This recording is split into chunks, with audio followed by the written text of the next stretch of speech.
So let's now create another URL. And in order to create another URL, you need to understand the structure of URLs in Django. So the structure is the following. First of all, whenever you want to create a URL, you need to specify the URL of the complete app. So here we have an app. We have an app called blog.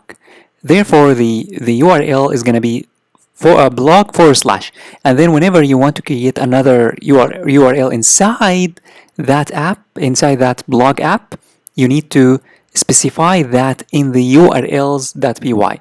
So for example, if I want to create a URL called specific in the app, specific, it's going to be under the blog. So it's going to be defined in the urls.py.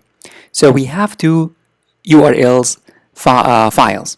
The first one belongs to the project, and this one is going to be used whenever we create an app, a new app. So here, as you can see, we have an app called blog, and usually we create one app. Sometimes we might need to create more apps, but whenever you create an app, you need to specify the main URL of that app, and then whenever you want to create URLs that belong to a specific app, you need to define them in the URLs file of that app. So here of the blog, we need to create more URLs. Let's here create a URL called specific. So here I'm going to say comma, and then I'm going to say path, and then the URL is going to be named specific, and then comma, and then the function that I want to execute upon going to this page, upon going to this URL. So I'm going to say views dot specific, and then I'm going to give a name to this URL. I'm going to name it name specific.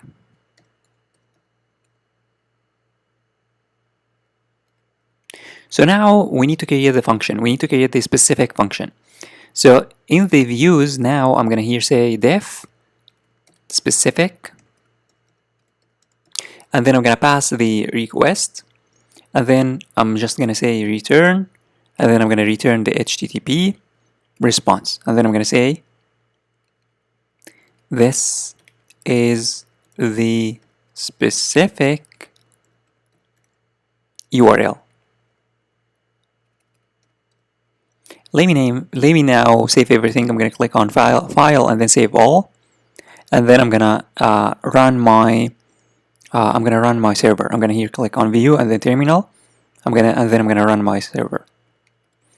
So here I'm going to say python manage.py and then run server. Now let me hit enter. And as you can see, the server is now up and running. Let me copy this URL and head on over to the browser.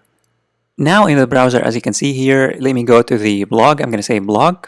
If I go to the blog here, it's going to say this is my first URL. Now in order to go to the specific URL, you need to say blog and then / and then specific.